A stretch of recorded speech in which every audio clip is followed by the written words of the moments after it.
Good afternoon, readers. It's Tilly here from Tilly's Shelf. And Ros from Scandinavian About the Books. And we're here to talk about our December contemporary fiction read, the book that we read together. And we get to actually do it in person. In person, which is nice. So season's greetings. Yes. To start out with. Absolutely, because this was December and it's actually Christmas Day as we're recording this. We sneaked off to do it.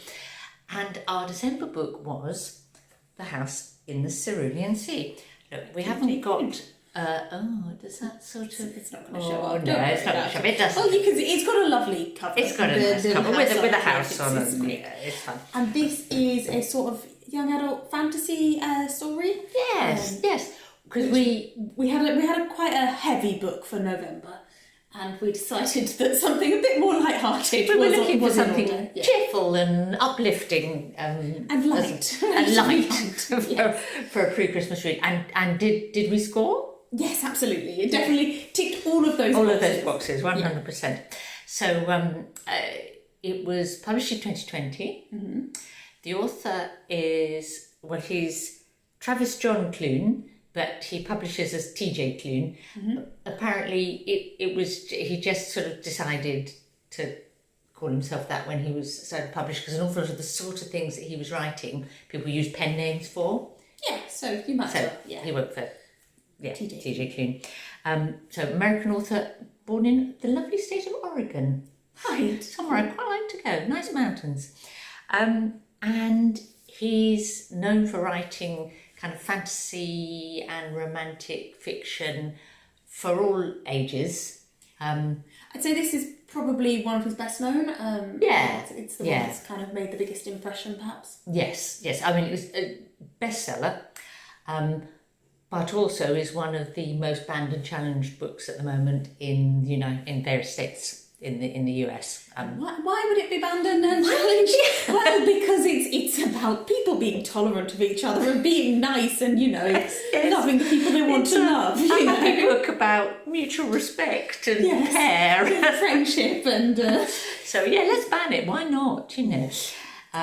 But the thing about TJ Klune is that he's very clear that he being sort of queer and asexual and an ADHD means that he really wants to include sort of queer relationships and neurodiversity in his books, and a way that isn't sort of stereotypical, because I think that's his frustration, that you read an awful lot of very stereotypical storylines and very stereotypical characters, and he wanted to do otherwise, and so I guess that's why it's a bad book, because people don't like that.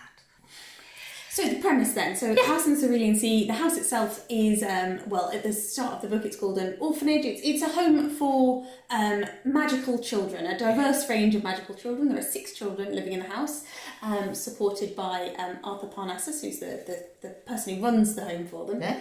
And a government inspector is sent from Dichomi, the department in charge of magical youth, to assess whether this home is doing what it should be doing and whether it should be allowed to remain open. Continue. Yeah, so is it keeping the children safe, but also is it following the rules and regulations? Yes, and the protagonist, Linus Baker, he's a fantastically described man who starts out, with this obsession with the book of rules and regulations. And he's trying to do the right thing and do a good job and follow the system that he's been given to apply. Yeah. But he is someone with a warm heart and a good sense of right and wrong, and that sort of plays out in the story. And I guess that's the role of his character, is it represents all of the people who think they're doing the right thing because they're following the rules or the guidelines or what they've been taught, without actually questioning or analysing whether those rules are actually the right thing to do.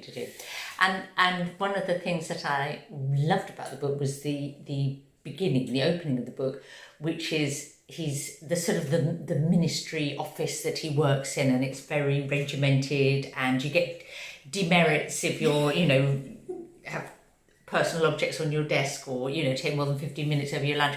It's a sort of brilliant, rather Orwellian sort of image of a sort of a strict government bureaucracy that's unkind and yes, and they're all at the beck and call of extremely upper management. Yes, yeah.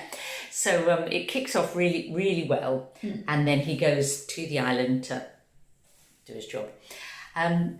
So it is undoubtedly a very warm-hearted and uplifting sort of book. It's intensely sweet. Intensely sweet. You know, at times, you know, a variety in the diet is, I believe, often recommended. And you know, there is conflict, and there are moments when the characters perhaps have moments of miscommunication, or they need to realise the error of their ways or whatever. Yeah. But it's a very low conflict story. Yeah, low conflict, and there's sort of hints that there might be a bit of jeopardy, and then it never really, you know, it doesn't. Yeah. Sort of. I think that's what you wanted to write, and to be honest, that's really what I wanted to read in many ways. I have that. He started out writing fan fiction. That's where he started as a writer, and then, you know, started sort of getting published. And I have the impression that yes, he's writing the books that he wants to read or would have wanted to read when he was a child or he was a young adult, and that sort of shines through. Yeah, and that's completely which is fine. I mean, I probably found it, you know, just a tiny shade too worthily sort of warm-hearted, but that's, you know, because I'm a miserable git, you know. It's not a fault of the book. You know? And I do think there's a definite aspect of this book that is sort of wish fulfillment. Yes. That, you know, wouldn't it be lovely to believe that a system that routinely discriminates against a certain category of people could be changed by one person having their eyes opened and just doing the right thing. Just that one person changing the mind of one or two other people. Yes, one good deed can change the world. Yeah, and I mean, one good deed can make a massive difference. Yeah. But yeah, like the yes, he simplifies it, but I think he simplifies it because it's something that we'd all like to believe. Yes, that it would be absolutely. Which interestingly drew him into some really unfortunate controversy. A year or so after the book was published, which I didn't realise before we read it, but he spoke about how one of the influences on him as he was writing the book, didn't cause him to write the book, but as he was writing it, he heard about the Canadian residential school system, and in particular the 60s scoop, which was so Indigenous children in Canada being taken from their families and fostered and adopted out with sort of white settler middle class families, and he saw some things happening in the southern United States that almost like moving in that direction again in a different way, and sort of that he was motivated to feel, you know, it was really important to show that we should value children for who they are and that they should be cared for by people like themselves, and, you know, so, you know, really good-hearted intentions, but actually he was accused of almost sort of belittling the awfulness of that experience, which I think was really rather harsh, you know. Yeah, and it's like you can see both perspectives, but if you're looking at this book for what it is, like it's not a hard-hitting, critical expose of the... you know, and it's one of a group of books there's almost a genre now of magical children in groups in schools or homes or whatever. Like that's a whole, unless we're going to say that all of those books should be criticised. Yes, it's a bit. Yes, it's taking it a bit. Although I understand that it could be upsetting to see. No, absolutely. But So I mean, some of the description is very vivid. Mm-hmm. I could see the island. In fact, I want to visit the island. Yeah, I'd love to visit the island. I do wish I was there. The kind of magical systems work okay. Yeah, it's very soft. It's very this person's got wings. Yeah. And this person is sort of like a shapeshifter, monster-shaped thing that we has been told he's a monster, but he's not a monster. Kind of. Yeah. It's very. It's a world where anything could happen. It's very flexible. And sort of mixes up its different sort of almost fantasy backgrounds, but that's okay. You know, you can have gnomes and wyverns and all mixed together because we can. Yeah. Well, why limit yourself? Yeah. One of the things that I liked about the book, having said it was a bit, maybe a bit too sweet for me, was that the point about his children is that they're have magical powers and these could be dangerous and they experience discrimination and all that.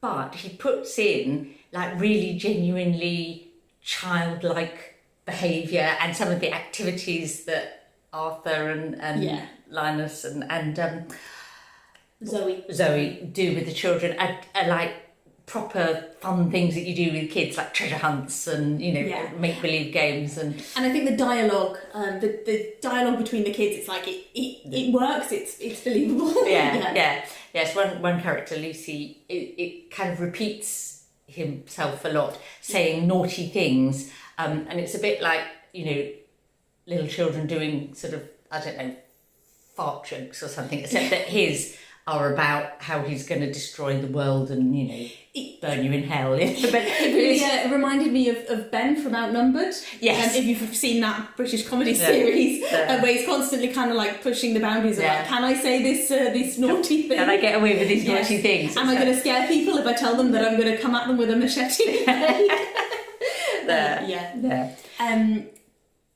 What did you like best about it? That was my favourite thing, I think. Well, just the whole endearing nature of it. It's charm. Yeah, it's charming. Yeah. That's a very good word for it. It's charming. I liked that although it was, you could see it coming a mile off, but I did love the central romance. Yes. It was nice to see those two characters, coming together and becoming sort of parent figures for the children as well. Yeah, as well as being a loving couple. Yes, and I liked Linus's progression from thinking that being really convinced that he's a good man doing the good thing that he does, to wanting to do a good thing in a different way that affects some change. Yes. Although, as I say, maybe not the most realistic trajectory. Who needs realism at Christmas? Exactly. Yeah. So that was our December book. Yeah, and it was a delight. Yeah, a good choice. We haven't yet picked our January book. Yeah, so we normally say at the end. We normally say, but we failed. Yes, but we will, because I guess the reason we hadn't picked it is because we hadn't entirely decided if we were going to carry on doing a contemporary fiction book every month. It's been a huge success for me. I've had some real favourite books from it. Yeah, and it's the sort of thing that I love reading anyway, and it's really lovely to share with Tilly and with all of you. So we are going to carry on. Come up with something. So we're going to come up with something for January and beyond. Yeah. And Merry Christmas. Have a happy New Year. Thank you very much for watching. Whatever it is you're celebrating this time of year. Happy New Year. That's a nice.